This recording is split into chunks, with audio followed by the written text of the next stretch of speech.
Chasing Prophecy Radio, where we discuss the unidentified, the unexplainable, paranormal, conspiracies, and much more. Starring your host and co-hosts, Jenny Nicasio, Sean Kelly, Trish Lowe, and Jason Sledgehammer Ryan Petro. Brought to you by UPRN Network. Now for your host, Jenny Nicasio.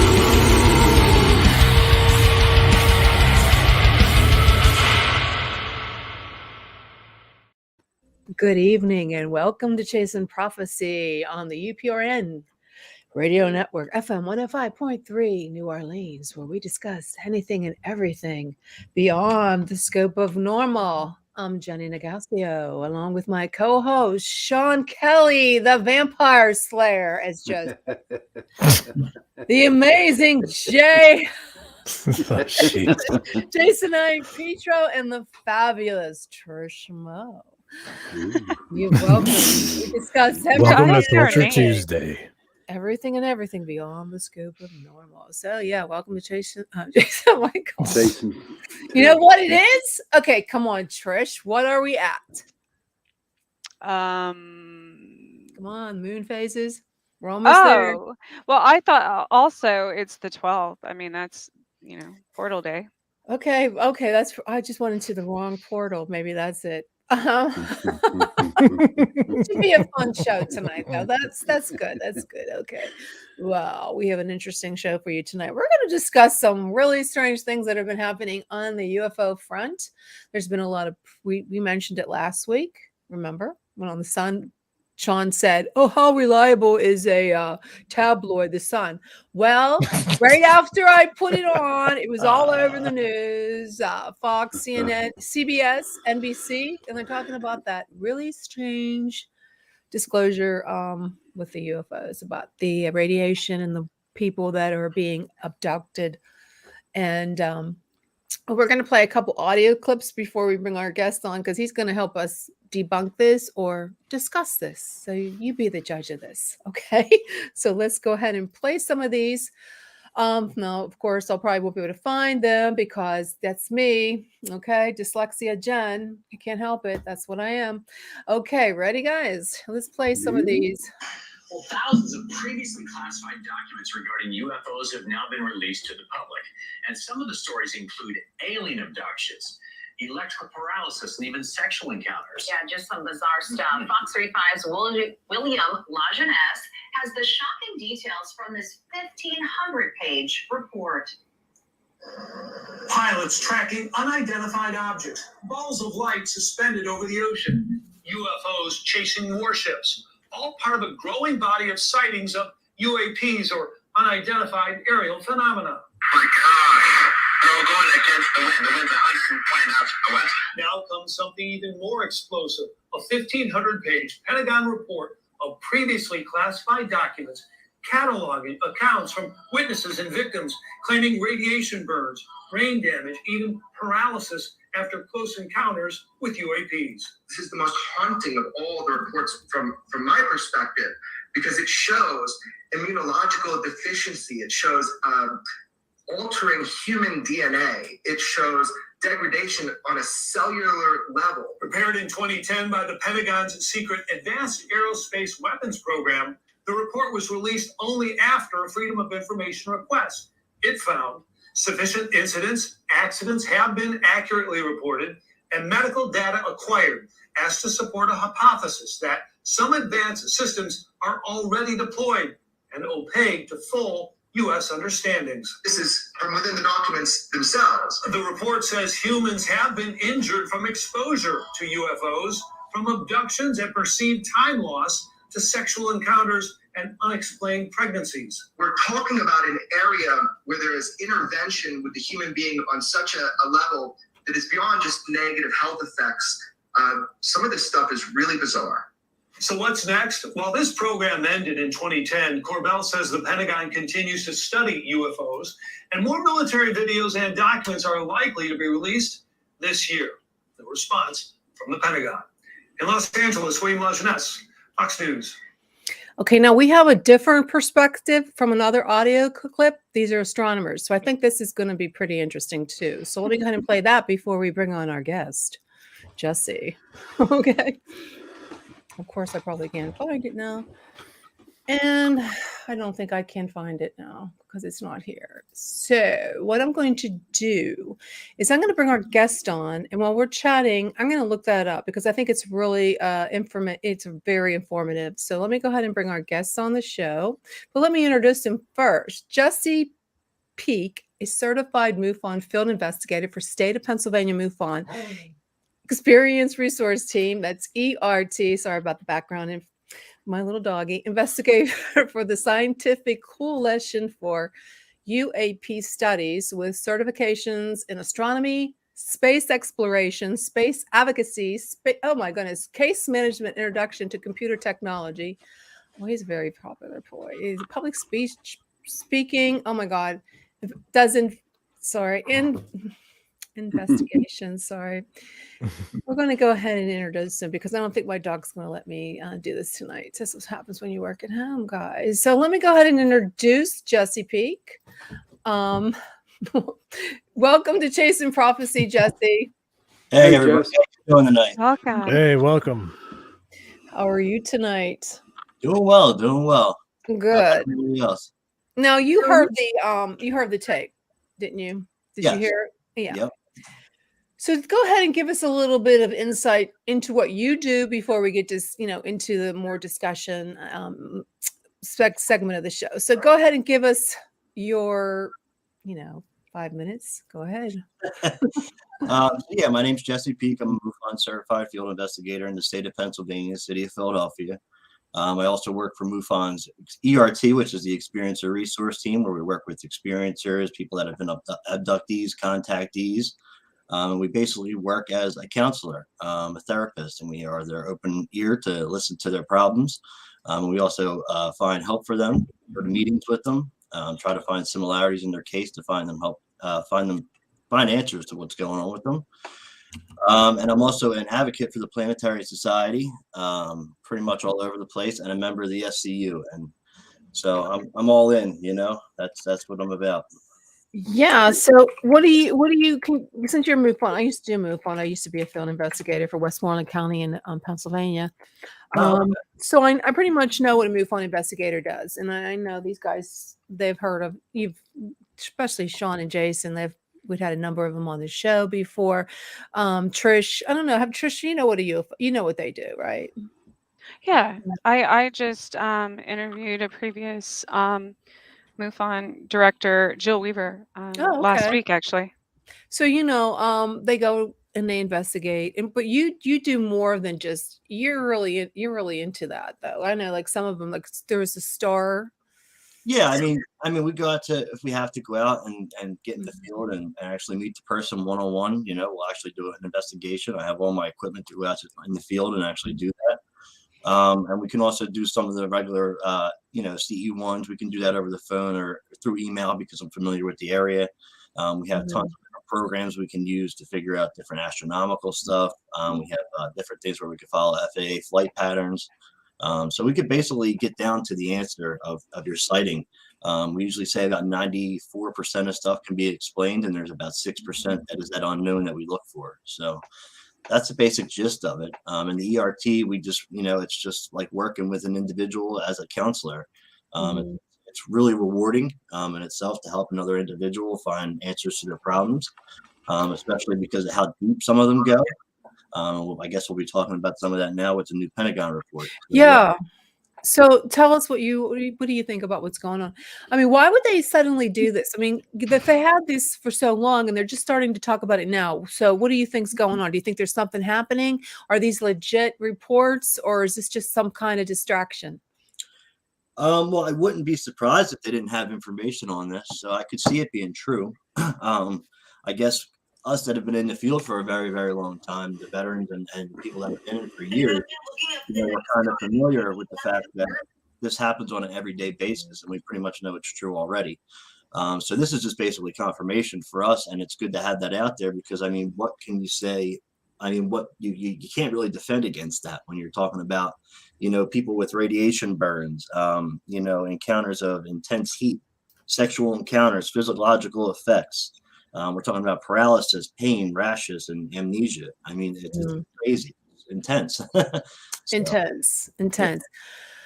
So, okay, so we've seen reports of, there's not myself. I've never seen a report like that. I mean, I've seen the files. I read the files on Mufon. So, if they're saying they're legit, do you think that they have other material that they're hiding, or are they ever going to release those, whatever they have? yeah, well, I interviewed Don Schmidt and Tom Carey and Kevin Randall about the Roswell incident. And they talked about with all three of them talking about it. We talked about, the different people that got a hold of that material and how they transferred it to one military base to another, all the way up to Wright-Patterson Air Force Base, and other different military installations around the world.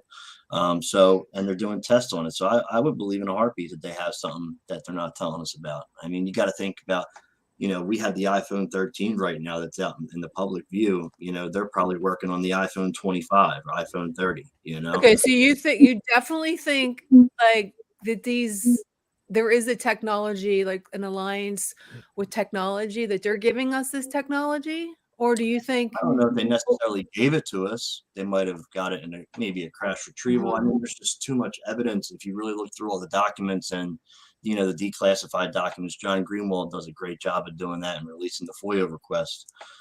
So, I mean, if you really look through all that, it's there, in my opinion. That's my opinion. Sean, what do you think about all this? I'll leave I have to say, Jesse, just listening to you for the first 5 minutes, you have been the most knowledgeable one on this subject that I have interviewed, that's been on our show. Thank you. For me, okay, I'm a ghost hunter. Okay. I have PPS and I have seen ghosts. Okay. And dealt with them. And being on the show for a while, I have finally hopped the fence and started believing aliens and stuff, UFOs. But to me, it feels like that it's a real big government cover-up. And I cannot fathom why they have to keep things so quiet. It's real. I don't understand that. And that's where my problem is with all this. So I did do a little research on you, and I did listen to some of your stuff, and I'm glad you're on the show, and I hope to find out more. Thank you. I appreciate that. And I kind of got a little theory behind, why they're still covering up stuff, because if you look at the reports that came out in June 25th report, they go back to 2004, but they don't go back any years before that. And this phenomenon has been happening for 70, 75 plus years. Even before that, we even got reports in the late 1800s of people writing in their diaries of sightings in the sky. And if in these reports, they only go back to 2004 until the present day. And they're trying to make this seem like it's more of a recent phenomenon than it is, been for our lifetime. And the reasons because of that is because I believe that people have been ridiculed, their lives have been ruined, people have been sent to mental institutions. I mean, people have been silenced, if you want to go that far. Yeah. People that have been super credible, PhDs, authors, scientists that really got into the field, and the government goes and hushes them up. And same thing with the crash retrieval stuff and the technology. I mean, if they go back and say, yeah, it's been true all these years, then they have to, they have to hold themselves accountable to all that they've done, and I don't think they want that mess in their hands. So that's why they're trying to only go back so far. Jason. Yes. What do you say? So we're talking about technology. In the past, I've heard that the military and government are actually 10 years advanced over what the general public knows we are technology wise. Is it possible that the government and military are using this much more advanced technology and finding all these extraterrestrials and aliens now, but then waiting till later to release it to the public, say when we finally get our hands on that line of technology? Yeah, we were talking about this, because why now are they coming out with all this documentation and coming in the news with the stuff? And a lot of people think that there's something that's going to happen that they can't control, and they got to prepare us for it. And in a sense, a lot of the stuff that they're catching on, they caught on the West Coast in 2017 and 2000. Well, that's when they came out, but in 2004 on the Nimitz and the carriers that were out there. Some of those videos that they shown, especially in the infrared, the triangles, there was flashing lights on. It looked like to me that they were some kind of FAA drones. So I wouldn't doubt that the military has some of this technology and has reverse engineered it, and have those capabilities to do that, because they know about this going on, this phenomenon. They know it's an important phenomenon. Look how far back we can get them documenting it. So I believe they had that technology, and they have reverse engineered it for sure. But see, here's where, I was in the Navy, and I was on the aircraft carrier USS Independence, and I was on another ship, and I was out at sea for almost 3 years, and I didn't see a damn UFO. Right. I'm ex-Army. I didn't see anything either. But you're a Navy, so you're out there waters. So when I see those like movies or whatever, I believe it's something else. I don't think it's UFOs actually going after the Nimitz. I really don't believe that. No, I don't believe that either. No, not at all. I just believe that those things are out there, not that they're attacking us or anything like that. And I believe there's definitely other life out there somewhere. The universe is way too big, and then when you start getting the astronomy aspect of it all, and you look at how many planets there are, it's mind-boggling. Trish, your thoughts. We know what your thoughts I are. will get in trouble if I say what I want to say. So I find it ironic that all these people like that news broadcast said have all these symptoms of immune deficiency and all of those things, which just so happens to be right after the world shuts down for a few years. And so that's a lot to, you gotta blame someone. Unfortunately, it's the aliens,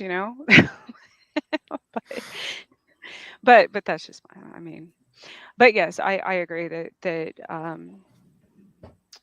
the documentation of UFOs has been there since, in every culture, in every religion, in every society, since pretty much the beginning of time as we know it. So in my own personal experience, the problem I have with this, which I know a lot of people will probably start coming forward, especially in your field of work, is the MILABs, because that's probably like 80% of my experience. So, being abducted. So, that's kind of where I stand on the issue, I guess. Well, we're gonna listen to another audio, and I hope I don't screw this up because I just did it 2 seconds ago. I screwed it up. I tried to do it. This is, of course, it disappeared on me again. Oh my lord, why is this happening to me? Okay, it's Torture Tuesday. It's the Gremlins. Yeah. Okay, listen up. Imagine looking up at the night sky and being left with nerve damage or feeling an electrical shock. These are a couple of the UFO-induced effects in the Pentagon's report. My first thought was this was kind of the first time I've seen something in any way official coming from the government that talks about things like this. Douglas Leonard is an astronomy professor. He held a stargazing party Thursday evening. He gave one explanation of what a UFO sighting can sometimes be. It's on the crash course ride, 18,000 miles per hour. Most people looking at that would say, I think I've just seen a UFO. I've never seen anything like that. But then 1% of us know that's the International Space Station. And every few nights, it makes a pass like this. His students say the Pentagon documents led them to more questions. We still don't know if it's just another country's super advanced, airplanes or stuff that we can't detect. The report does confirm the incidents were accurately reported, and medical data was collected. Some people reported paralysis, perceived time loss, and marks left on their bodies. It leaves scientists scratching their heads. These things just remain sort of mysteries, and you investigate it, and sometimes you just never come up with a good answer. And if you think that you had a UFO sighting, Professor Leonard says it could have actually been the planet Venus, which has a glow that is often mistaken for alien spaceships. Reporting. There you go. It's another on astronomer's point of view. I thought that was the worst interview ever. Oh. Go, yes. Go, Trish. So I find it ironic, like I was saying, that everything she just said in that report, if you look up under Wikipedia, Project MK Ultra, Yeah. they use, this is quote, electroshocks, hypnosis, sensory deprivation, isolation, verbal and sexual abuse, and other forms of torture. I did not know that. Well, there you go. Trish, you just isn't that uncanny? So it could be mind control. Just like everything we've been going through lately is all mind control, I think. I mean, you guys don't like to debunk, or pharmacy. Well, how do I say that so we won't get off? Yes, like zombie apocalypse type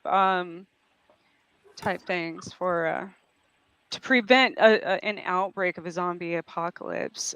There's certain things that people get in their like arms or something. I don't know. Like microchip? Oh no, but that too. I mean, that's a good point.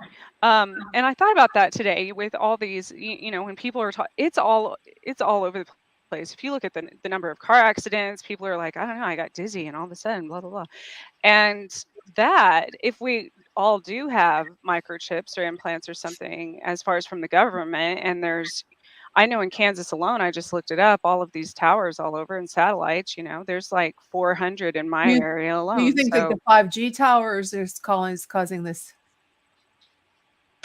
I just know after the shutdown, while we were all peacefully minding our own business at our own homes, and then you go out and they pop up all over the place all of a sudden. That's faster than construction workers get stuff done. Like how like it's, they're just all magical. Over.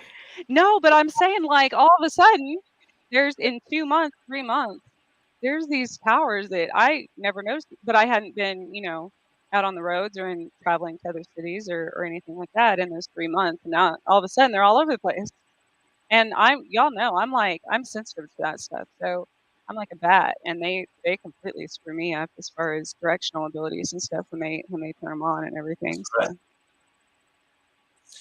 Yeah, I just recently got my EMF meter. It does radiation, electrical fields, magnetic fields, and I just went around my house just looking at stuff. And I mean, you're talking about when your phone turns on, the TV, the microwave is the worst when you have it on, and you should see the readings that it gives off. So you can imagine what these 5G towers are giving off. Yeah. I mean, the whole EMF reader is going red and making noises as soon as I turn the microwave on, and that's even just going near the TV when the TV's on. So that's how much radiation we're taking in, and how many fields. Oh, even our cell phones. I think one of my meters hit like 140. Yeah. For one time, just from a cell phone. I was like, holy crap. Yeah, my dad's the other day was 170 when I tested his. Jeez. That's high, man. And you combine that with like power grids and everything else, it's toxic. Well, it's definitely toxic to animals and plants and everything, much less humans. Yep. And we were talking about the other day about the birds that you just mentioned. It can make flocks of birds just die to the ground and kill themselves. It's incredible if you ever seen the videos of it. Yeah. Not in a good way, but I mean it's insane what these things can do. So what else is it doing that we don't know about? It's you don't know what to think. I mean, there's so many with everything going on right now. If you look at it from an alien perspective, okay, take yourself away from being a human being, and you're looking down at us, and you're seeing all this crazy shit going on with the war in Ukraine. Now the virus is mutating. That there's trying to scare us, okay, and you have a president that they're making fun of on, I don't know if you saw the reports today that I'm not sure what country it is. They did like an SNL skit of him sleeping. No, I didn't see that. Yeah, it was on Jesse Waters, and it was also on a different one of them YouTube videos. I forget which one it was. And you see how we are it seems like our temperament, our emotions aren't stable. Like it seems like everybody is triggered lately. Like anything can trigger you. You can be sitting just like the shooter in New York today. Yeah. It seems like there's so much going on. And then there was this, I don't know if you heard, Jesse, about the Secret Service imposter. Yes. There's two of them. Okay, so they're being investigated. But if you're thinking outside the box of Earth and you're watching this, sometimes you wonder if somebody isn't actually doing this, that they're the alien. You know what I'm saying? Absolutely.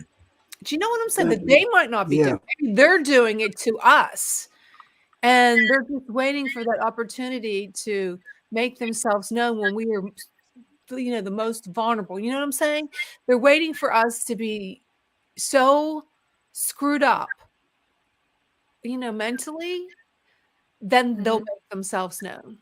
Because we will be so, I don't know what the word would be, that we would be just so Zombie-like? Yeah, numb, like to do anything about it. Like you can't be shocked because we've been maybe desensitized. How can we're going through all this stuff.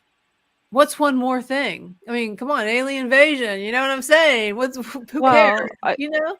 But if it's like a reverse psychology thing, like Yeah. I was implying, then turning everyone against them before they get here would be ingenious because we would be on the wrong side to begin with, just due to programming and stuff.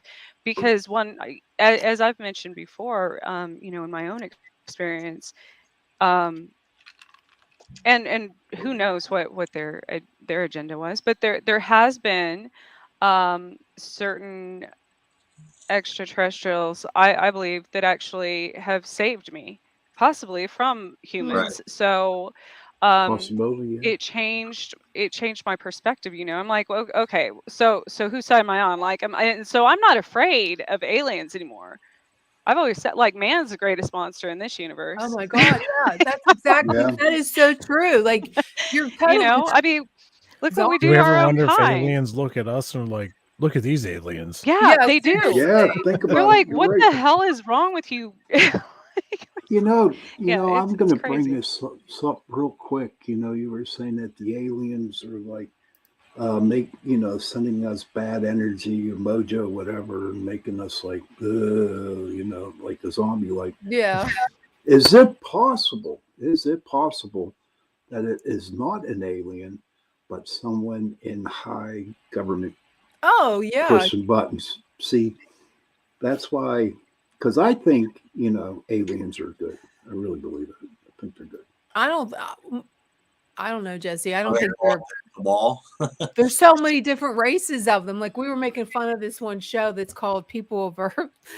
Now on the show, it's comedy, but they must have did their research because they had the Nordics, they had the Greys, they have the reptilian, and there's like the Nordics are real nice, and they're like sort of like Ashtar, and then you have the mean Greys, like the evil demented Greys, and then you have the reptilians that are more like an intelligent, like they're like more like human, but they're not. They probably are scary because they look like snakes, and Yeah. you know what I'm saying? But they probably think we look scary. But you know what? Well, if you think about it, we could be from no, this isn't funny, but like the reptilian, the part of your brain that's reptilian. I mean, we might be a hybrid of a reptilian, if we have that part of the brain. Jesse. Yes. Put you on the spot, bro. Yeah, putting you on the spot. What do you think? I mean, I We know have that reptile brains. I don't know. From air. I hear that from my experiencers and my experience. There's more. There's like 9 different races or something. Well, I mean, there could be, I don't know, you could put any number on it. We really don't know for sure. But from my experience and from other people's experiences that I've dealt with, the reptilians are a negative entity. And that's what I've been around the most. You know, I Yeah, haven't they're really, negative, but I think they're more intelligent than the Greys. I think they have a more of a well, maybe. yeah, well, Mm, people tell me that the Greys are more, how do you say, like not, I guess, like a robot. They kind of do the hard work. yeah. And they come down, they get you, they bring you up, and then some kind of other being comes in the room, and they're really the ones that are in charge. And Like, there's an alliance between the different races, of alien that they work together. So I don't know if that's these are coming from reports of people that actually saw them because when they actually are their cases of being abducted, they said there's more. There's many different kinds. There's one guy in a suit. There's Mm-hmm. one guy that's short, Trish, like a small bean, and then there's the one that looks like Ashtar, with the light. Praying mantis. I Yeah. mean, there's a lot of Yeah. them. So what are your views on that, Jesse? Do you think that they have an alliance with each other, that they work together? I would have to think some of them work together if they're all here and that this is happening. Yeah, absolutely. I think some have to be in cahoots together, and then others are probably not, probably bumping heads. You know what I mean? Maybe that's why some crashes happen sometimes. Maybe, they're bumping heads up there and they come crash landing down, or something happens, and And possibility. what are your thoughts on the Sumerian race? Do you think that the Sumerian race is there from outer space and we are actually their offsprings? I've heard stories about that, but I don't know for sure. I can't really say for sure, and I don't want to say something and then it be, you know what I mean? Because I know everybody's experience is different. Everybody's experience is their own, and I don't want to say one thing but I've had my own experience. I'm an experiencer myself, and Okay. Well, tell us about your experience. So I found out about my experience. I really realized that I was, having experiences. I had my cat come in my room every night. She'd be sitting at the end of my bed, and they say animals can see in a different frequency. They can see different levels of light. So she's sitting at the end of my bed, and I have her come in every night. And she's at the end of my bed, and the lights are out, and she's always comes in and sits at the end of my bed. And this started happening out of nowhere. She would look towards my closet, and she'd be watching something, like someone's walking and moving and dangling stuff in front of her. Her ears would prick up. And I'm like, what are you looking at? And this happened on and on and on. I had woken up in the middle of the night sometimes, being shoved in my back while I was sleeping. Things like that.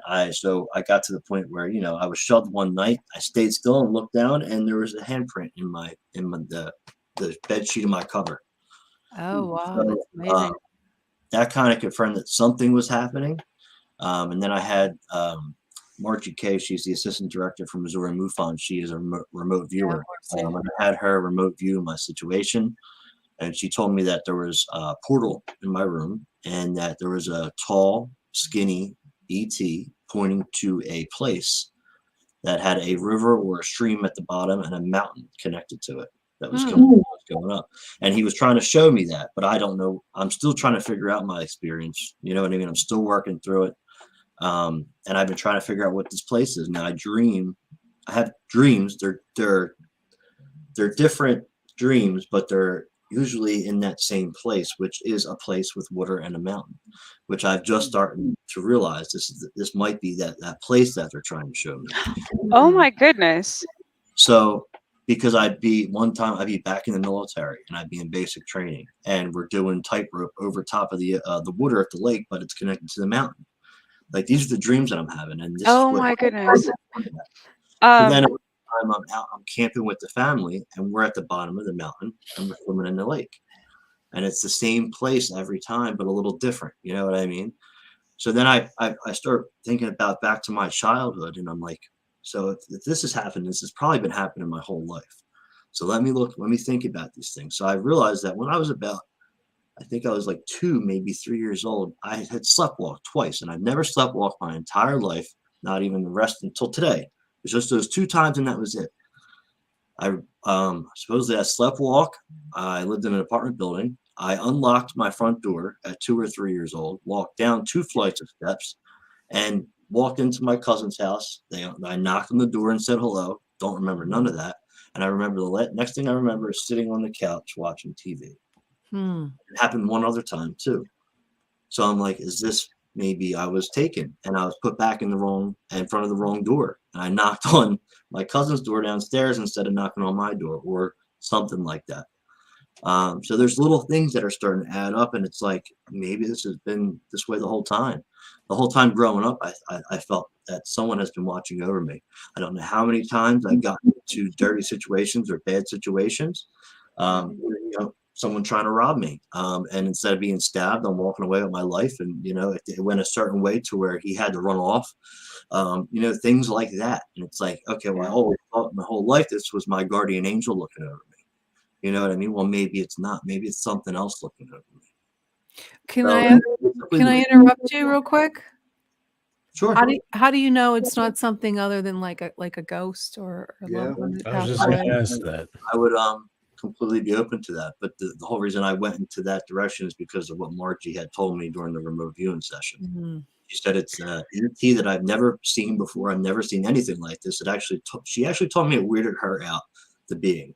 She said it was super tall. She had never seen a tall being like that. Super long arms, super long fingers, and a really long head. And it was tall, pointing to this place. A long head. Now, I've had other communications in between with these beings, or one or whoever. I've connected and been on a frequency where I've been able to hear them in ways. I focused on meditation and being able to tap into that frequency and being able to be like an open antenna to receive, but I haven't been able to put out.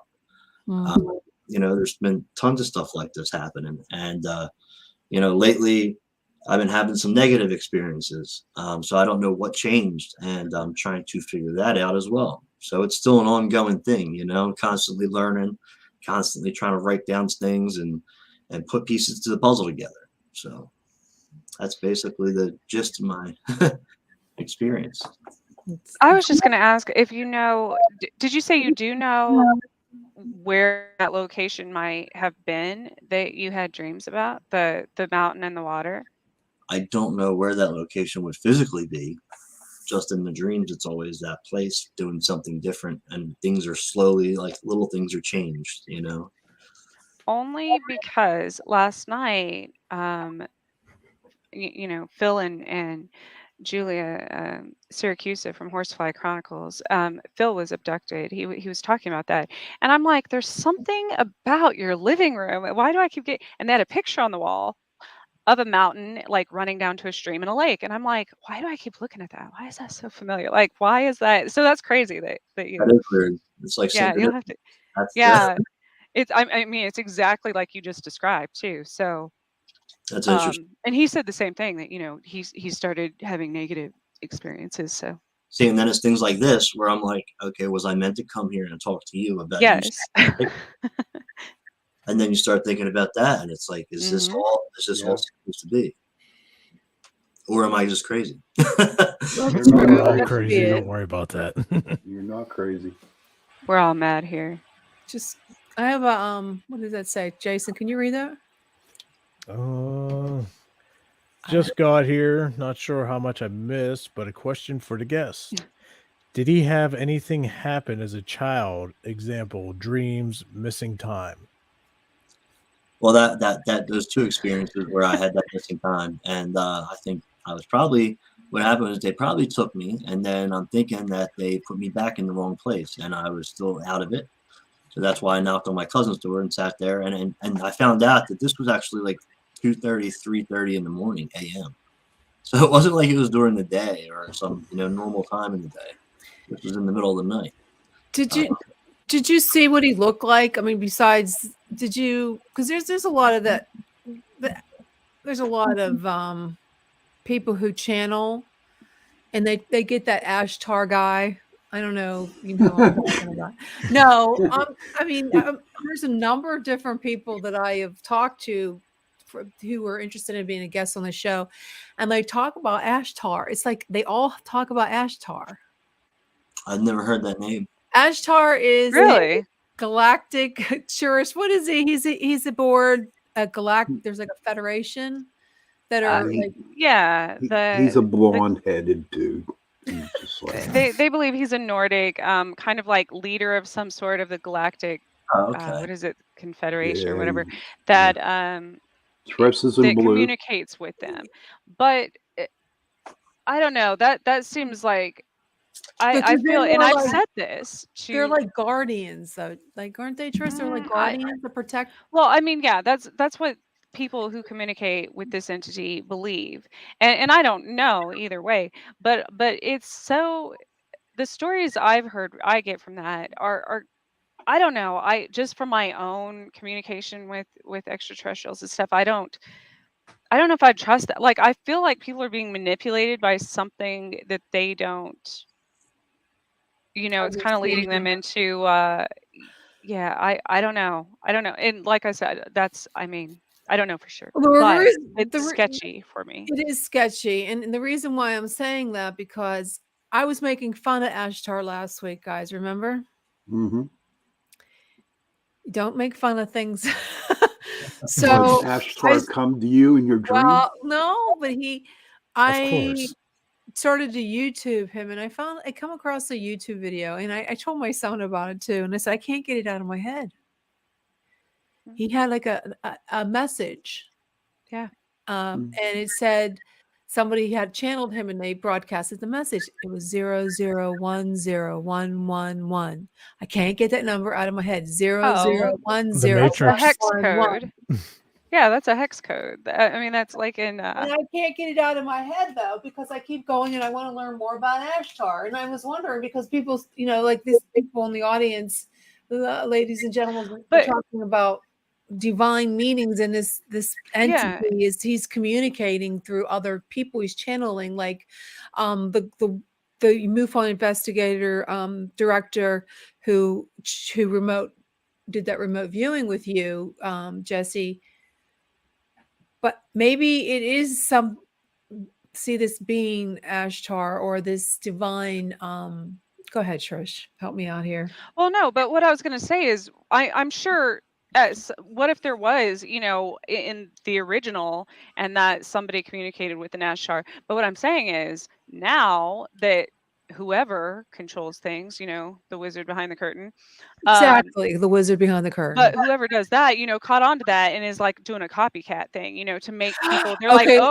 they're like, okay, well, this person, like this maybe the first YouTube video, years ago or whatever of Ashtar came out, and it got so much attention that somebody else or something else is like, okay, people pay attention to that. So what if we make them think that we're the same entity? And so I'm not discrediting that there wasn't. I'm just saying I think that a lot of people are being manipulated by and it's very hard to discern, like and that's why I always tell people, you have to even trusting yourself in those situations. You have to totally not. It's sort of like a cult. But Right. Ashtar, the first message was broadcasted, channeled in 1952. That's how old how long these people claim to have been seeing or getting this channel message from him. Okay. Mhm. Hey, Jess, you can look at your situation another way. Maybe it could have been angelic who was making you sleepwalk in order to protect you from something that was evil coming to get you. That's a possibility too. Absolutely. I've had I that mean, happen. if she remoted you and saw this tall, skinny, long arms, who says it could be an angel instead of Yeah, you're right. an alien? Absolutely. Absolutely. But Yeah, now, that's see, what I'm thinking. this year, it started this year in the end of January. I have had 2 or 3 really bad encounters, and so this year it started. I had those encounters, that all happened like towards the middle and end of last year. And then I found out my dad had the same thing happen to him where he was pushed, and I was being pushed too in the middle of the night, and we wake up to that. I mean, not just like shoved. I'm talking about I would wake up to being pushed into the wall and hurting my hand or hitting my elbow. I was pushed that hard. And that's how I'd wake up. And then I found out later on through talks. And my dad knows I'm in the field, but sometimes you got to get it out of him, And he told me, oh my God, I had that happen to me too. So I'm thinking maybe this is been in the family. Maybe this is continuous. But now this year I started having these encounters where would wake up in the middle of the night and be so frightened to the point where I could not even move. I mean, I was shaking, sweating in my bed, and I knew whatever it was either behind me or at my window, and I did not even want to turn to look at it. So I would sit there and cover my head up and just sit there until I felt better or fell back to sleep. And this happened a couple times. And I have no idea what it is. And I usually have really good feelings about things when I feel that way. And I always trust my gut. I can tell this is definitely not the same thing as what it was before, for sure. So, Yeah. Have you done any paranormal investigations when you're experiencing these things to maybe try and find out? Because if there's portals, there could be spirits channeling through that could be causing Yes. same stuff. You might be thinking it might be, an alien, but it actually could be a demon or it could be a spirit as well. Right. The portal. So if you do, an investigation, you might get some answers. Have you thought of anything like that? I actually never thought about like checking the room with the EMF detector or even any of the other equipment I have. And that's weird. I haven't thought of that. That's just because I am an investigator. Maybe you should. Maybe you should. Yeah, Well, I mean, it would make portal- sense, especially with that portal, do Yeah, some investigating, that's what I ask some questions, just be very respectful, just in That should case. involve some kind of electromagnetic field or magnetic field, shouldn't it? Yeah. Wouldn't it? I Yeah. mean, Yeah, it would. And portals, if you have an open portal, then it would leave room for both to come through, not just not just extraterrestrials, but spirits as well. So, and Exactly. like I said, that goes back to the Ashtar thing, and like Jason said, if it was a demon, maybe this demon's like mimicking Ashtar to these people. Maybe this demon's like mimicking ETs. You don't know, because we don't know how they interact. We don't know if extraterrestrials interact with spirits, for that matter. I mean, I'm sure they do. So maybe some of them are at war. Who knows? Yeah. Okay, we're gonna have to take a real quick break. I have to do a shout out to my wonderful friends at Ohio. Oh, excuse me, that's the wrong one. The Haunting here. I'm gonna go ahead and play it, guys. Let me tell you about my good friends at the Haunting, Unearthly, and Paranormal Stories podcast. If you're looking for a new podcast that's sure to scare, you're gonna check these guys out. They're great. Welcome to the Haunting, Unearthly, and Paranormal Stories podcast. Each week will be a different event, whether paranormal or some other strange and unexplained happening. Maybe even a haunting located near you will be examined and relayed to you. These events and stories are based on events have been given to us by the people who experience these events in their own lives. Check them out. They're going to be on the show, so I'm excited about that. They're going to be on the show in May, so we'll stay tuned to hearing. Thanks again for sponsoring this segment. Okay, guys, back to the show. Hey, Jess, real quick, if you want to go and start, just to see if there are spirits and using your EMF detector, try to grab somebody that knows what they're doing before you go doing it yourself. Okay, Right. That's my suggestion to you. I was just in Philly a couple weeks ago. How about that? Too bad I didn't know about that. Yeah, right. That would work. Well, my state section director, she's actually bigger into the paranormal than she is the UFO thing. Her and her husband are paranormal investigators, so I might be able to ask them for help. It's just I weird. definitely would. I just after hearing your stories, like I have a real, this is just my hunch. Take it with a grain of salt or whatever. But I feel like it might be something more on the paranormal side. What's happening, with being pushed, and I've had similar experiences like that, and I couldn't explain it, but I just have a hunch that I feel like it's more something paranormal that wants you to know it's there or wants you to figure out who or what it is, to possibly help or Now, see, something. when I asked for this to stop, it did stop. So that's why I thought it was a good entity of whatever, Well, that could have meant though, if it was an extraterrestrial also, and you asked it to stop, it would be like, oh no, whatever, he's coherent and bigger than me, so not under mind control, not under hypnosis or anything right now. So that means that you could have potentially harmed them, and that's Right. like if you kill a bear or you think you did, but it was just knocked out or something. All of a sudden it wakes up. Like, Right. Don't poke the bear. Well, I realized after time that it seemed like a positive entity, but in the beginning, when it all first started happening, when you really have not experienced something like that, you get scared. I mean, it's Mhm. Oh yeah. Oh yeah, you could definitely get not, scared. you think this is real, but you really don't know it's real until it happens in front of your eyes. So when it first started happening with the cat and being pushed, I was a little freaked out. So I had asked it to stop a couple times, and it did. It completely stopped. But then, I talked to some people and I said, I realized that it wasn't trying to hurt me. And whatever it was, I had a really good feeling about it. My cat did, and she's like if I was a cat, we'd be married.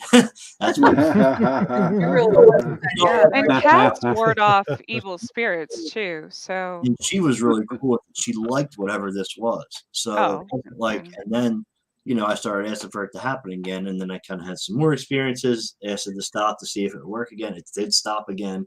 And then I kind of, did some meditation. And then after that, like about a month or two later, the negative shit started happening.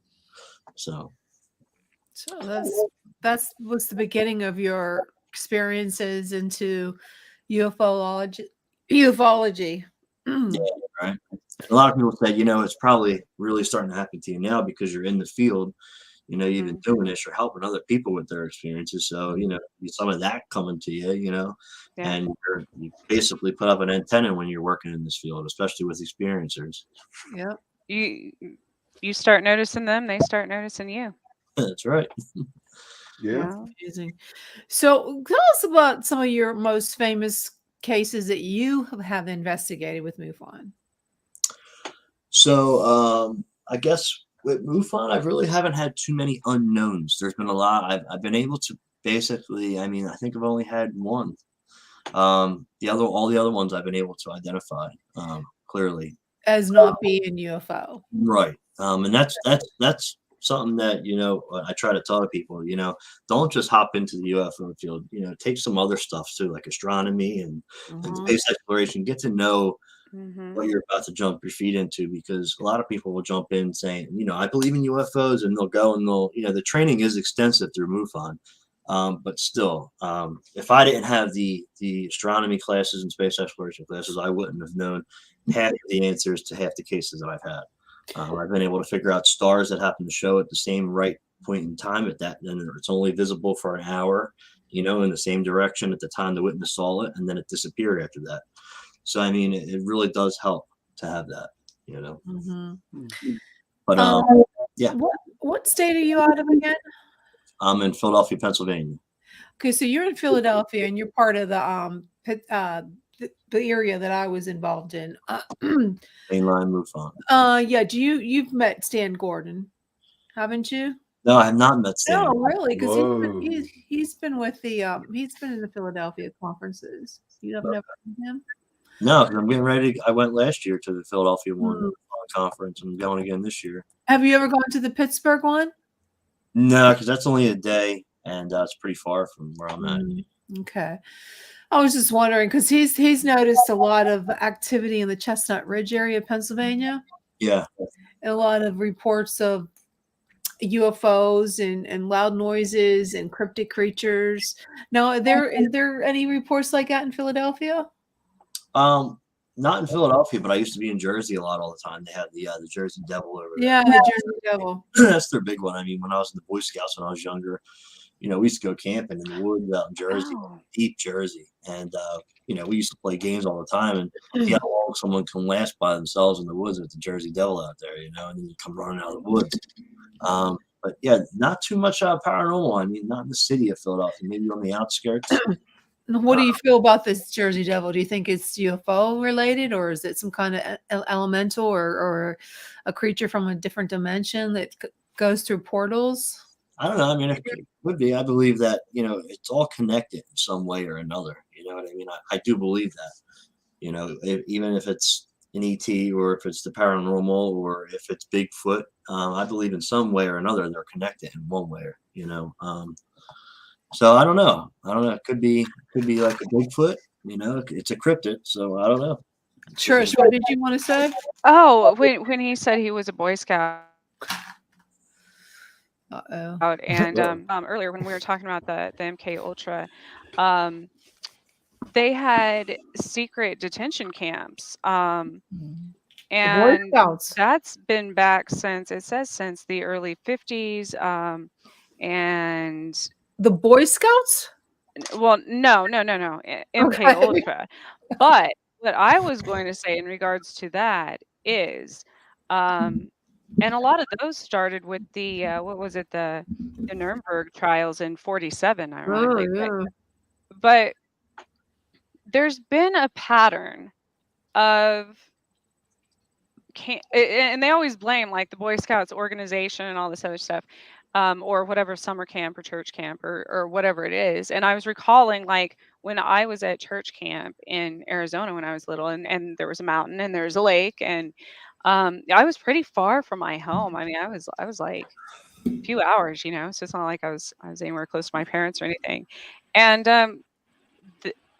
I was like struck by lightning there, which is that's a lot of abductees say stuff like that or shocked or whatever. But do you think that there's a correlation between, and whether it's like the military type of abductions or extraterrestrials, because there's so many camps that there have been either crimes or a lot of the kids go missing, or I mean from the early 40s 50s until present day? Do you think there's a correlation between that? Because you always hear of them drawing kids into the woods and stuff. Mm. Yeah, I mean, we see stories about that on paranormal shows a lot. You know what I mean? Mhm. Talked about, I mean, if you really want to, there's a couple different rabbit holes we can go down with this one. Yeah. The cabal and the secret people that are, the rich people that steal children and Oh yeah. Oh, that's because they suck their blood. Yeah, they drink blood. But yeah, I mean, They're the ones in the hills, I guess, but stories that's are all. real, and if you want, you can compare that to the similar, missing 401 cases where people just are in the woods with their family. I mean, Hey, they're Jeff. only 30 yards away, and people disappear without a trace. Especially Hey, the Jeff. one. Yeah. Yeah, I was wondering, you were getting back to your story before you had that sleepwalking, whatever, and you've been studying the aliens for such a long time. Was there a point in time where you thought they were just watching you and you had to look behind your back? During this whole thing? Yeah. I mean, since you started with Mufon. I mean, I've always thought that I was being watched from something.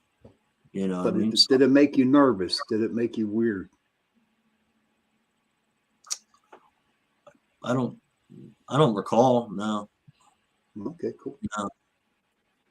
I mean, I got to really think. I never really thought about it that before. That aspect of it. But no, I really don't think that I've been afraid or thinking something's watching me and I got to hurry up and no. Okay. So I don't know if you've ever tried this, but when something's there, an interesting thing I started doing a long time ago, so with smartphones, especially because they can pick it up, and a lot of people think, it's a spirit or whatever, but here's how you know if it's an extraterrestrial, because if you point your phone where you think it is, where you sense it, and your phone detects, a face or whatever, the way it does that. Well, Yep. I knew back then that they were highly sensitive. I used to wear perfume and everything to bed, all kinds of oils and stuff, because I knew they didn't want to get near me Yep. if I was. So what I'd do with my phone, like I'd hold it up and I'd be like, I would see the picture finder thing, and I'd spray them with like Lysol or like air freshener or something, and Right. it would like glitch out my phone. And I mean, they did get angry at me for that, but it did work. And so I knew it wasn't a spirit because they would have been affected by that. So Right. So it's funny you said that. I'm heading a project right now that I started in October. It's called Project BATTech 404. Stands for battery technology, and 404 is a normal error code that you get with tech. And we actually are researching and investigating electrical malfunctions associated with UFO sightings and encounters. So we have absolutely. actually created an entire database. I handpicked a team, and we've been doing it ever since October 1st. And we're getting a lot of really cool cases coming in, smart watches and Sirius XM radios going off, and vehicle cases. And we got statistics now. CUFO sent us some information, which was really cool. We got a scientist on board. And we're finding a lot of good information out about this stuff, you know. But people can do that too. You know, there's highly there's people that literally drain watches and things. I didn't know if you knew that. Right. Uh, Well, to we only take differentiate between a account person's energy UFO and or an ET, you know. So we make sure there's a craft in the vicinity to take the cue. I see. Yeah. So how's this project coming? How's it coming along? Are you So we just progressing?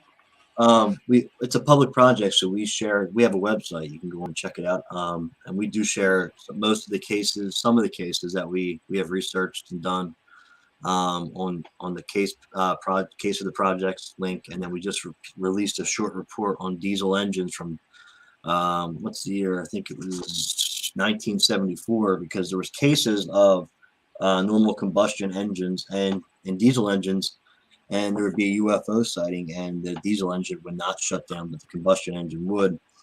And we found out that this happened all the way up until 1974, and then stopped. And then after that, diesel engines were being affected. So I went and I did my research, and I found out that in 1974 was the first important U.S. federal emission standards that were applied to diesel engines.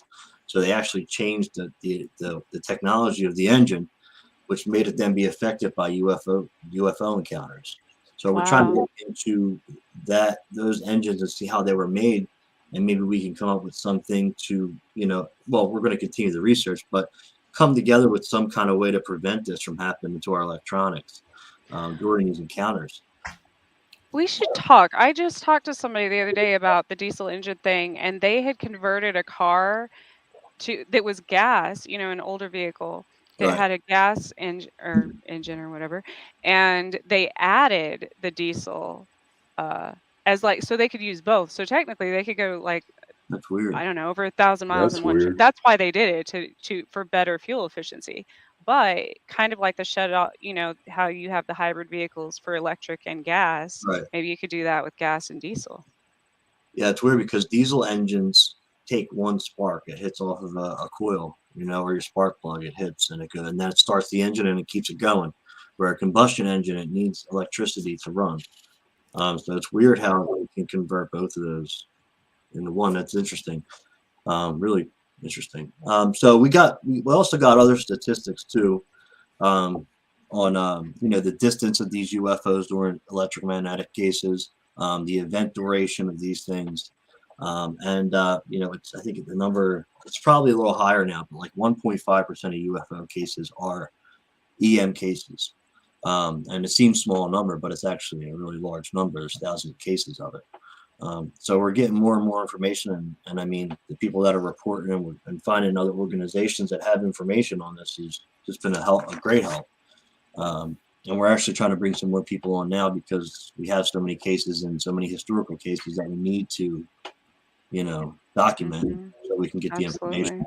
And we did it in a system, so it's in an Excel system in Google. So then, we have certain rows in that, so we can just take that and then make that into a graph automatically with the statistics if we want. So when we're at that point, we can give that out to the people. But we just did the whole diesel engine report on the website. I just published that on there along with some of the other statistics, so you can check that out.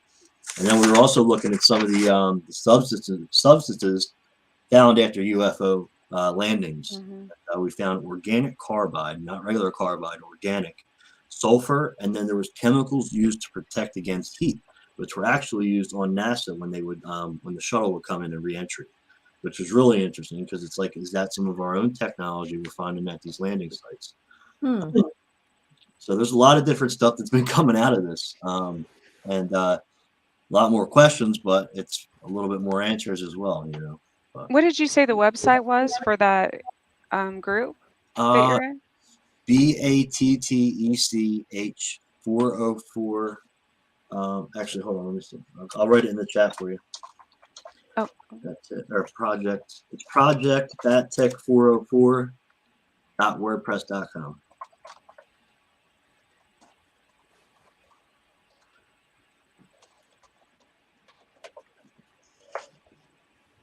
But yeah, it's interesting, man. And we're also finding out.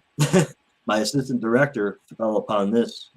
She is finding that a lot of electricians that are electricians and do work with electricity are actually having events happen with them, and we're not sure if it's happening because they're around that energy all the time, or if it's just because it's a random thing that we're finding. But we've been finding a lot of different electricians with this, so there's some pretty cool stuff coming out of it. And I really think it's nobody else has really jumped on this bandwagon yet, so that's why I did it. And I had a sighting when my phone malfunctioned, which sparked this whole thing. So that was pretty cool. Do you think it's, nobody's done, I know with me, I was terrified, not because people would think I was crazy, definitely that, I didn't as much worry about that, about coming forward. I mean, I think there's a lot of scientists and highly, intelligent people that this has been going on forever for, that would have a lot of good information, but they're also, they've been threatened about coming forward and things like that. Well, our But scientist hasn't come forward. He's working behind the scenes with us. yeah, I can Yeah, see we that. put him out there, so we respected that. But Hmm. he's still helping us. I'm in constant contact with him on a weekly, if not every day basis. So it's so good to have him there. You know, It's crazy stuff. I think it's just connected to the energy of electricity, and so many paranormal stuff is connected to that. Not just UFOs or yeah, ghosts. paranormal, everything. It's amazing. I know some people like myself that I can mess up electrical appliances. It's because I can make things. I used to work at a school district, and I took care of the copy machines. Anytime I'd go near the copy machines, they would stop working. I touch Huh. the copy They machine, knew you were coming. the power goes out. I blow fuses, like my microwave. If I touch it, it goes off. I have to go hit the, what do you call it, fuse box. That's kind of Why do crazy. you think So that? do we Jen? think the UFOs and everything are attracted to all this electricity and EMF because maybe, way back in the day before electricity, they're obviously didn't know what it was, and now it's getting more and more powerful. Might be drawing them in. Like, what is this? What are these, aliens as humans? What are they creating? Yeah, You know, a heartbeat. Especially Robert Salas came out with his National Press Club in September. I just recently interviewed him on some. I was a co-host on some of these shows, so we got to talk to him about it. And they were shutting down nuclear weapons and ICBM missile silos with the Blink Eye. And what we got to remember about these nuclear weapons and these ICBM missile silos are that they're not just on one box. These nuclear weapons and these missiles are on individually sparked, manuals. So they have to be shut off individually, not just, all at once. It can't be Yeah, done. well, They shut it down completely. they're more intelligent than us. I think they know what electricity is. I mean, Right. they're highly intelligent beings, and they probably put us to shame. But even humans could technically, we wouldn't even need power grids and stuff. Technically, humans themselves could power the entire world, probably, I don't know how many times over, with just our own energy. So, Yep. so I 100% believe, because I have been warned about this by some sort of whoever, something, that there are some that come here to harvest humans and all of that, Oh, I and believe that. yes, use our energy and our whatever. So I do agree with that. But on the same note, it always makes me skeptic to. They're just using us for experiments. That's all. That's all they're doing is experimenting on us, probably to try to figure out how we can destroy us. Did What we ever wonder how far the UFOs have traveled to come to Earth? Possibly light the ones that years. haven't been here. You know, how did they find us in the first place? The universe is so big. They've all been here. We're 'Cause like the they probably universal four. populated us. They probably populated the Earth. We're probably their Wasn't offspring. NASA saying something about there's like 5,000 more Earth-like planets out there or something? Mhm. You know, so is there more life on all those planets as well? We don't You know. guys have a big awakening because I'm going to tell you how it is. How All is right, it, you Jenny? tell us. Come on, How is let's it? hear it. Let's hear it. Okay, I still believe I'm probably going to burn in hell for this, but I believe that I'm going to get flack right now. I can't say it. Oh, That Jesus Christ is from a different dimension. He is the alien. He populated Earth. He rose from the dead because he went on. He was taking up. Think about it. The light picked him up, took him to wherever he's at. Come on, people. You got to think about it. Think about it. I shouldn't put talking about this on Holy Week. Didn't you say you were a Catholic? I am. He was a How he are you going to say Jesus is an alien? That's why Yeah. I get a lot of flack for saying that, because I believe 100%. I believe in Jesus Christ, the Lord Savior, also, but I believe he's extraterrestrial, and heaven is the home planet. Okay, I said believe it. angels I- are extraterrestrial. angels, yeah. I'm gonna You know burn. what? God bless She's you, right. Jen. Somebody said she's right. Well, even in the Bible, though, there's Think it's about all. it, Trish. Well, yeah, they taught in the Bible. It says that I know people are going to be like, "What? Trish knows about the Bible?" Okay, people like. You just but they talk. It talks about these metal lights and stuff coming down from the heavens and all the well, bronzed beings and all of that. So no, I totally believe it. There's a movie called is it The Fifth Element? The Fifth. Yes. Fifth And Element. the end of the movie, Yes. when they said that he says, "I am." Yeah. I get chills when I say that, because I truly think that all this stuff that we're seeing, these UFO sightings, it's been seen all over. It's been seen from the beginning of time in the paintings where Christ is on the cross, Mhm. and then you see a UFO flying overhead. He rose from the dead. What do you think these people say? I was picked up by the light, taken somewhere. Yeah. That's how I look at it. And I know if I can get into if I get into these conversations with theologians, and they're going to say you're going to burn in hell for saying that's blasphemy. But no, think about it. I heard a story the other day. Someone was telling me a story similar to this, and they said that God was here and he taught us all what we were supposed to be taught. And when he went in that cave that for those 3 days, he actually went up to the universe, and then in place of him, he left a normal human that looked like him to continue that work, and Could be. created us to where we are today. Could be. Well, and if you ask aliens, if you ask extraterrestrials, most of them, the peaceful ones, anyways, I mean, it's just like humans. Most of them believe in 100% believe in a higher power or like a god of some sort, and they also believe in ascended master types. Like Jesus. So, and that concept, Jenny, is also throughout other cultures and religions. So, Yeah, but even when we had this discussion before, I don't even know how long ago, because I keep going back to it. And I even told my priest one time, I had we were doing Bible studies, and I said, getting back to the Bible, in Genesis, God created the heavens and the earth. Okay. Then he created man in his own image. Well, I think it happened. God created so many different creatures for company. He didn't like them. He didn't feel comfortable with them. So instead of destroying them, he put them somewhere else in the universe. Now we're in the creator's image, but the other ones, he didn't like them. So he just said, you know what? I'm just going to make one in my own image. So we have the Greys, the Nordics, we have he didn't really, he didn't give me hell or anything like that, but he listened to me. I said, Why not? I mean, in the book of Genesis, God created the heavens and the earth on the seventh day. He created man, or is that the sixth day? I can't remember what day it was.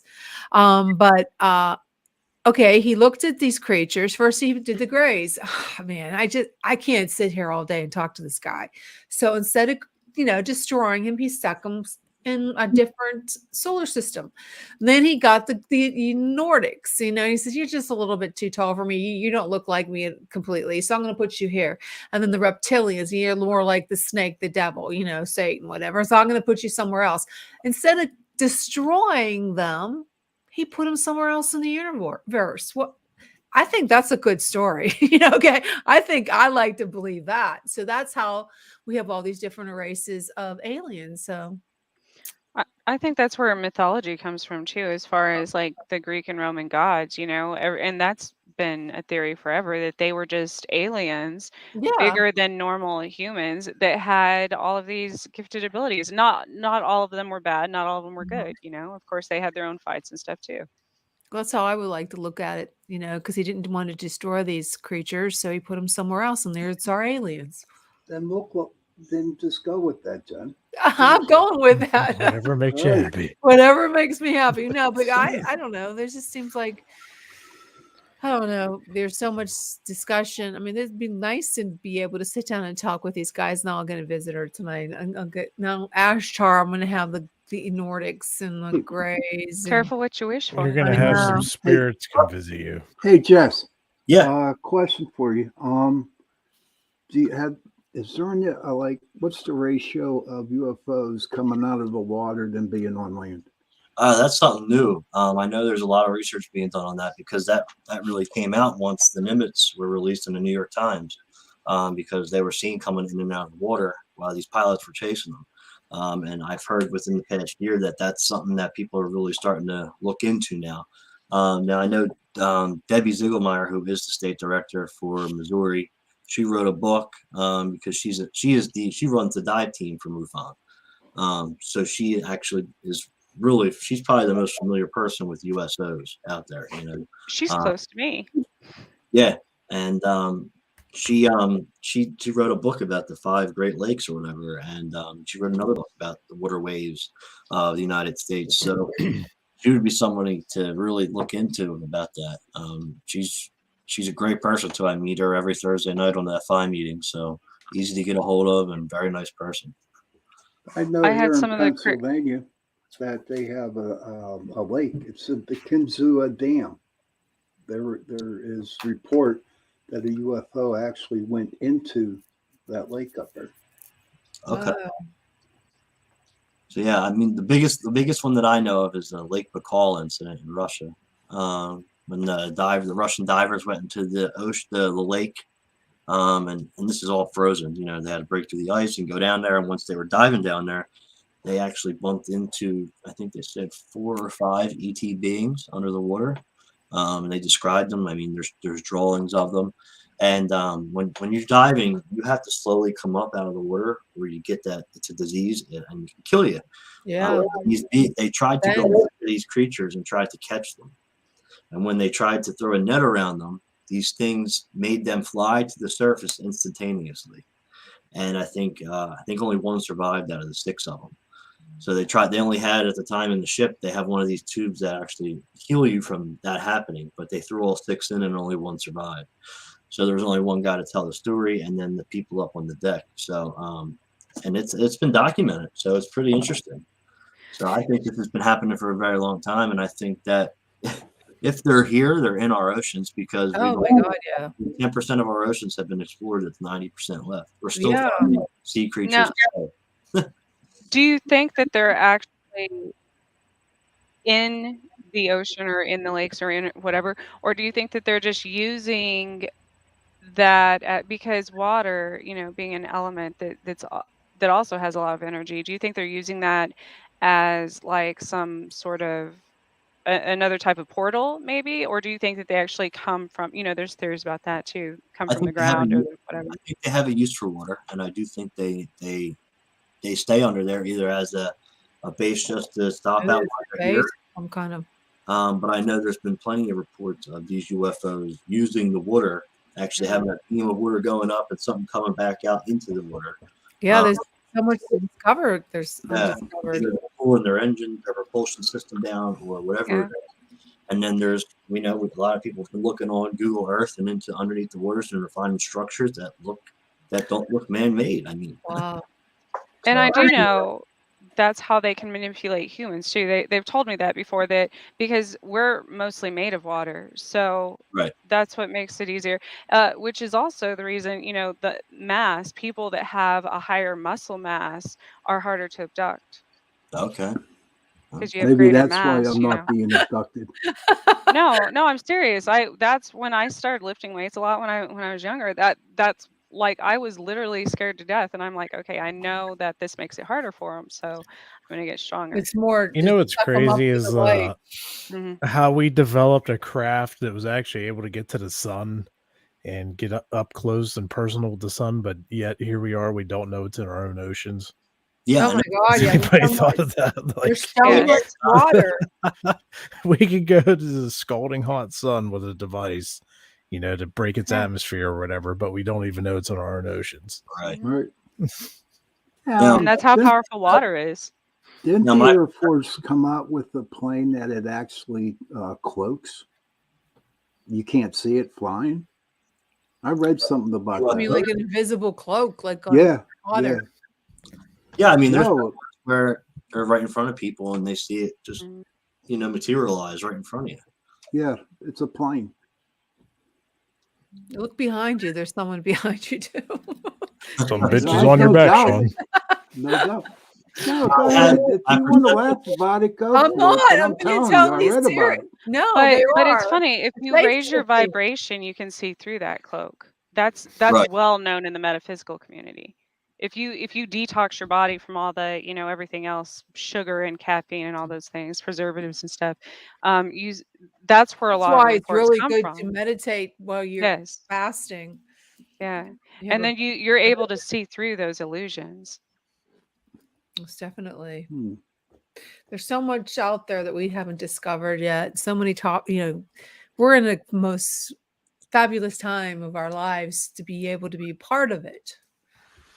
So I did an experiment with my assistant director because she's an experiencer too, and we just wanted to try something out because she is a part. She's just had a lot of experiences. I've had mine, so we wanted to see if we were both really connected. Had those antennas up to see if we were really receiving or not, or if it was just nothing at all. So we said we'll do the color thing. I'll think of a color and I'll focus on that color and meditate it. Send it to you over brainwaves, whatever. And then next day I'll ask you what the color is. And she did it to me. And we both got the colors right. It absolutely blew my mind. The first time we were like, maybe it was just a weird thing, I had sent a color to her or she sent the color to me. And then, I seen the whole room before I went to bed at night lit up with that color. And it was just, I knew that was the color. This is weird feeling that you just know that's the color, And all night long, I was sending her the color green, the color of a green ET, and she got it. She said, dark green, light green, because I was thinking of the green trash can, and that's how I sent mine. So she kind of got all the different vibrance of green, where I got her direct color. So it was pretty weird. And when something like that happens, it makes you think about how much we can actually do with our brains and what we can accomplish that we don't even know of yet. Our brain is so big and we only use a percentage of it, a quarter of it. What if we can access that other part? They say if we do, we'd be able to fly, we'd be able to make things levitate, all that. So that would be amazing. We should do that tonight. Have you researched? So one of my experiences, they told me that different types are represented by different colors. Have you ever heard of that? Different types of, I know the chakras, but No. I mean, there's like major planets or races or whatever of extraterrestrials. It's almost like in in our world we have NATO, and we have that represents different, or like every country has their own flag and stuff. There's different extraterrestrials that represent different colors. Oh no, I've never heard that. That's interesting. Yeah. No, I've never heard that before. Me neither. Yeah. Well, neither. I mean, extraterrestrials communicated that with me, and it made like they showed me all these examples and stuff. But it's funny you say that because that's another thing. Phil and Julia, I was telling that when I said something about colors, and that's the town they live in is where the Crayola coloring. Oh, Do you that's know what the amazing. colors are? Do you know what the colors are for each? Do you know what the different colors are, or any of them at all? I think so. At one time, I was channeling and I wrote it down somewhere. I forget things so often now that. Because I know there's people out there that can read your color and Oh yeah, like Oh, your your aura. auras. Yeah, color, your auras. your shot, what chakra you are. All. So that's interesting. But I'm wondering, and then it goes deeper, down that rabbit hole. Like, if certain entities represent colors, are those entities, based on the color spectrum of even our chakras and stuff? Can they control only those chakras? You know what I mean? Like, then you get into all of that. There's a lot of rabbit holes in there. Yeah. For sure. Yeah. But I love being a part of MUFON, man. It was the best choice I've ever made in my life, really. To become a part of something that you're so passionate about, and it's not even really work, man. It's really because you're so interested in it. It's just what you love to do, and it's a great program to be a part of. Yeah, you're lucky you found MUFON in your district. Not all of them are that good. No, that's true. Yeah, Pennsylvania is 7th all time in total UFO sighting. Yeah, You have to let us know the next time you're towards Pittsburgh so we can take you on a paranormal investigation. I would love to. I would absolutely love to. Good. Never done that before, so that'd be pretty cool. Well, Jesse, tell us where our listeners and viewers can find you if they want to learn more about you or listen to one of your podcasts. Yeah, absolutely. Thank you. I appreciate it. You can find me on my podcast, which is UFO Encounters Worldwide. It's on mostly all major podcast platforms and KGRA Digital Broadcasting Radio. So you can find me there. I also have the website for the podcast, which is ufoencountersworldwide.wordpress.com.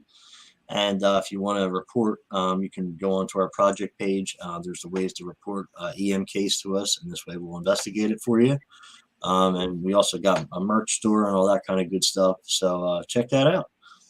Okay. Well, thank you so much for joining us. Thank you, Jesse. Yeah, thank you, Yes, Jesse. thank you. And you Very have a great informative. night. All right, you guys all have a good one. You too. Bye. Well, that was interesting. Yeah, it was. That was a very Yeah, good for show. sure. Damn good show. So you guys, what do you think? Your final words on this? Final comment?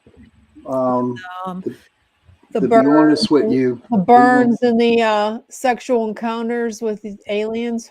we'll be dead before all this shit comes to light. So You think? I ain't worried about it. Yeah. Wow, you're so.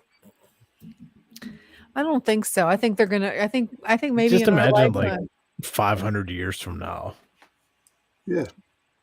What do you You know. mean? 500 that's years when from it's now, gonna it's going to happen. be That's like. what it's all going to be like. No, in it's going to be like 500 Mad years. Max. I had a dream last night, and I think it's going to be like Mad Max, not in the near future.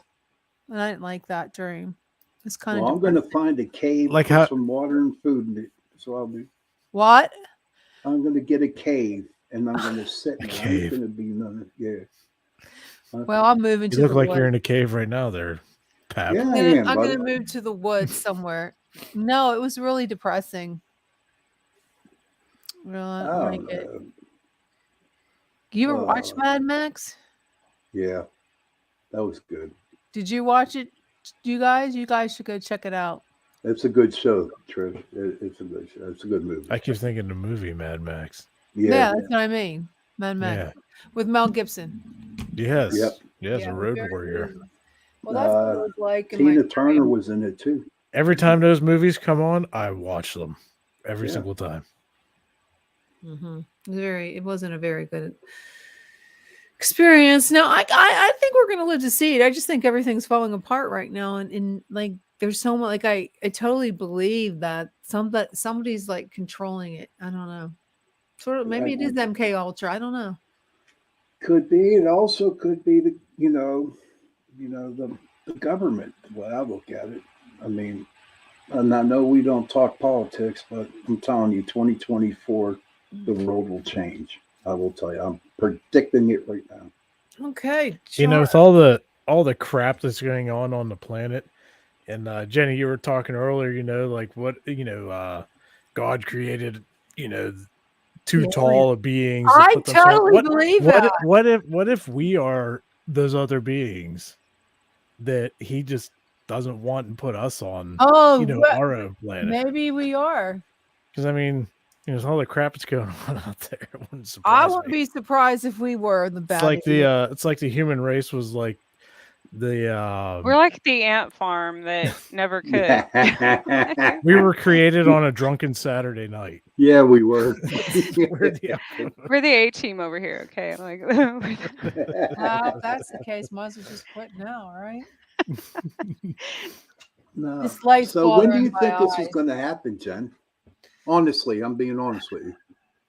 Well, thank you, Sean, for being honest. What do you mean? When do you What's think gonna this happen? is going to happen? All this crap. Well, I think they're preparing us little by little. They've been preparing us for the last couple of years with all these disclosures. I truly think that either they have them, maybe they have some beings and they're gonna let them loose. Okay. And then you'll be right, like World of Wars, those little monsters come chasing after us.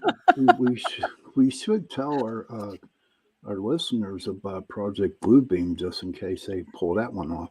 Oh, well, we've done Project Bluebeam. We might be go ahead, Sean. It's when the government, puts what they holograms It's up like in it's a hologram. It's like people you see them on Facebook. You've seen them on YouTube and TikTok of an angel in the I sky. have pictures of stuff like that. Yeah, they're not real. That's what that Project Bluebeam is, and they might just say, "Oh, there's an alien attack," but and you can't prove it. And then there'll be another world war of the world. They're gonna lock us down. They'll say it's an alien invasion, and they want the new world order.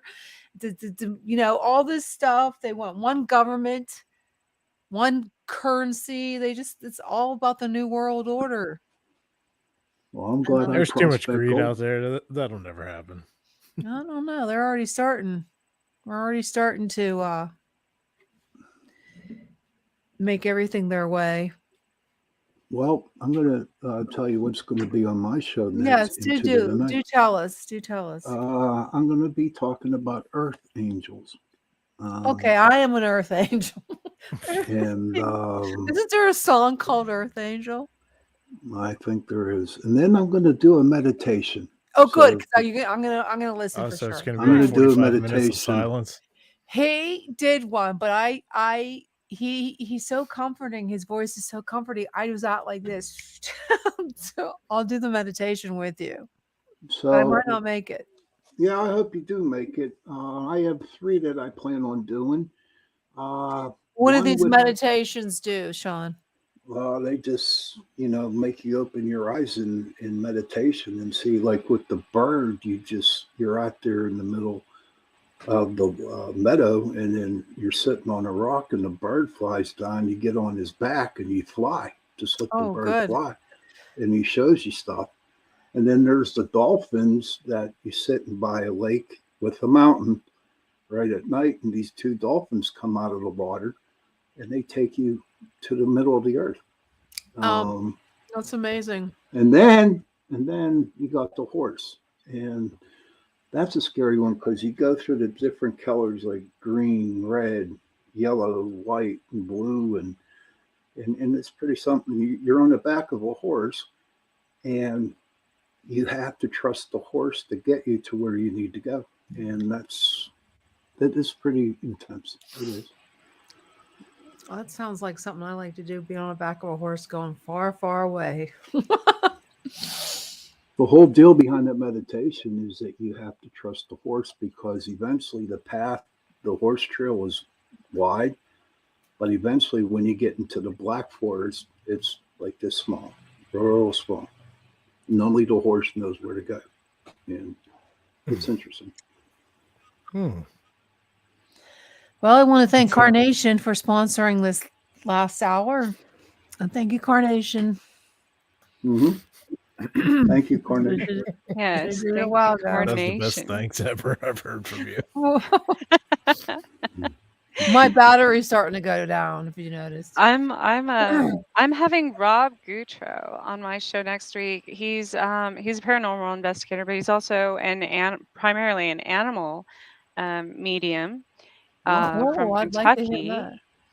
And it's interesting how I was drawn to him. I haven't told him about this yet. As far as they just released all these studies that one of the universities there was doing, or the government or somebody. I mean, I'm pretty sure it was government funded, where they were removing cats' brains. Oh, great.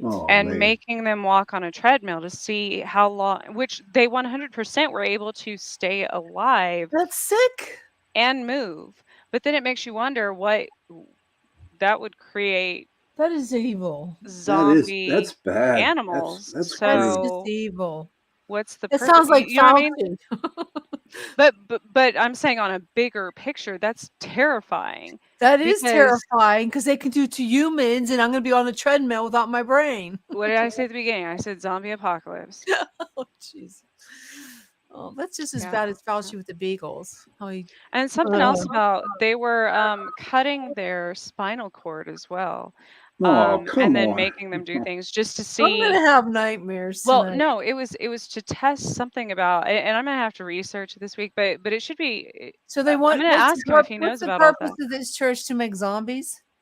I don't know. That's what I'm saying. Well, I have to listen to this guy. I'm gonna ask him about it. No, he doesn't know. This is what led me to him. I mean, not that didn't. Well, lead maybe me he to knows something about it. Right, and that's what since So he's when in you that say area. he's a pet medium, like I can ask him, say, can you tell me about my dog that died? Like, is he okay? Oh Is he yeah, okay? probably. I miss my dog. That was 1982. Oh wow. It's a long time ago, but he's still in my heart. He's I like, think that's another topic altogether. I think that because it's happened to my own animals, I think that extraterrestrials and spirits draw animals away and even injure them many times because they're so protective of their humans, and even like cats and stuff, they ward off evil spirits. So there's a bridge. I don't know if y'all have heard of it. I forget where it's at, where there's been hundreds of dogs commit suicide. Like dogs commit suicide. Yes, on this bridge. This specific, I They forget where jump it's in at. the river. Yeah, and it's been like they'll run out of their house and go jump off the bridge. I mean, it's not just like strays or anything. It's people's pets will get out of their yard and go jump off this bridge, and it's not just it's a very large number. So that's an crazy. interesting phenomena. I mean, like what's making them do that? If Pet Cemetery was real and you could bring your pet back, would any of you consider it? Nope. I would. Well, there's that cat. If I knew he wasn't going to be a psychopath and kill Well, me. see, we don't know. Like I'm just saying, just what we know about Pet Cemetery. I don't know. If I don't want him If to you be had the that. opportunity, to Nah, bring your animal forget it. back. He'll come after me and kill me. Yeah, but what if you had all their teeth pulled? What And do then you they're mean? trying to bite you, and it's just like a bunch No. of gums on you. Oh my gosh. I'm convinced like all of Stephen King's books are coming true this year. You know, it's a full moon coming up. We're all a bunch of wackos tonight. And we're going to have to ask Mr. Predictor something. Oh my gosh, it's the flea market 8-ball again. Mr. Predictor, why find love for true love? For true love. I didn't hear that. What? Ask him a question. Hey, Mr. Predictor. Mr. Predictor, what can we ask Am him? I going to have a good outcome in my doctor's visit? Is Sean going to have a good outcome in his doctor visit?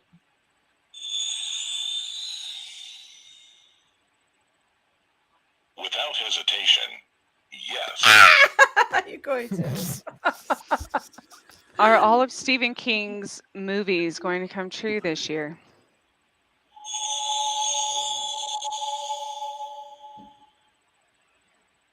I would not count on it. Langoliers. Yeah, it'll take about 5 years. It's fine. Jason, your turn. Come on, Jason. Come on, Jason. Oh, I'm drawing a blank right now.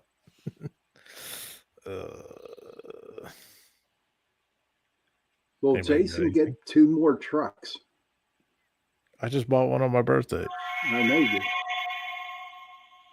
Everything points to yes. I'll ask it something. I'll say no, of course. Mr. Projector, I have my script being looked at by a new producer. Will anything happen in the positive? Without hesitation, yes. Good. There you go. Yes, I am sure. Stay there, he's sure. Thank you. Thank you, old Lord. Okay. Oh my. Well, Sean, you can go ahead and go home. All right. Don't forget, everybody, if you tune into the night. Into with the Sean night. Kelly. Make Are you sure going to keep the blanket up for next week? No, I'll find something else. Who knows? Maybe I'll be dead by then. Maybe he's building a fort, Jason. Leave him alone. Yeah. I already know the love backstory. sports. So. I'll see y'all. Good night, everybody. Good night, Good Sean. night. Sean. Let's kick him out of here. Whoa, it's Kick too him out of here. I just so bloodshot. Okay, so we have next week. What do we have? My calendar's not here. Figures I got rid of it. Oh, here it is. See what we have next week's show. Okay, that we're going into the last month, the day of the month, right? We have What? Jerry Sargent. He is you're gonna like this one. Trish, this is up your alley. There's still 2 weeks left, right? Well, Am I? no. Oh my God, I'm losing my Yeah. mind. Okay, yeah, you're Right, right. yeah. So Jerry Sargent is not. This is Ron Kinzel.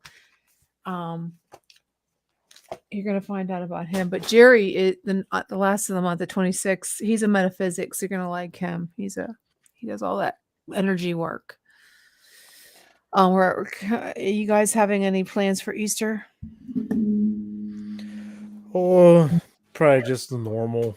Nothing crazy. Some You family do kind of You stuff. do the Easter bunny hunt? Well, yeah, with the 2-year-old now, it is pretty fun. We just went on a local Easter egg hunt on Saturday. It was cool, except that it was raining and cold outside. But Oh. he had a blast, and got a bunch of eggs and stuff. So it was a good time. Good time. Trish, Yeah. do you do anything in the pagan world for Easter? Is it like some kind of like a celestial spring event or not? Oh, well, remember our Easter was That gosh, I don't even know what week it is now. A few weeks ago. Christmas, the Easter solstice. I'll stare at. Okay. My eyes are so bloodshot. Okay. We're gonna call it a night. What were you doing over there? It's caffeine and I don't know. Can never have enough I caffeine. gotta make up my mind whether I'm gonna keep this. So I was watching Destination Fear the other night. Oh, yeah. And one episode seemed pretty cool. I want to check into it actually. Is the was it the Bushy Mountain Penitentiary down in where is it? I can't think of it now. Ohio. No, it's down south a little bit. Destination Fear. What is that? Is that on? Yeah, it's just a show, another paranormal show. And but they were showing the Bushy Mountain Penitentiary, and this prison is literally in a valley of mountains with one way in and one way out. And Wow. they built it as an upside down cross. Ew, I don't like that. As to send a message to the inmates, saying that they aren't worthy. And yeah, that would send them a real good message. yeah, this place looks totally creepy. And they were talking about, the bad guys that would get, sent to the hole for a while. There was absolutely zero light, like no sunlight, no lights at all. And a lot of them end up going blind after being down there for a couple months and stuff. But it looks like a lot of paranormal activity out there. So I think it's, on my bucket list. There you go. And head down there. There you go. All right, guys, we're going to sign off. See you next week. We'll see you next week. Thanks for joining Torture Tuesday. Yeah, next week we'll have we're going to have Jason do well, we don't need, all I need to do is add the picture, right? For the ending. for Trish to be on it. Trish isn't on the picture for the ending. Our ending. She's not on it. That's all you there, Jenny. I know. I have to.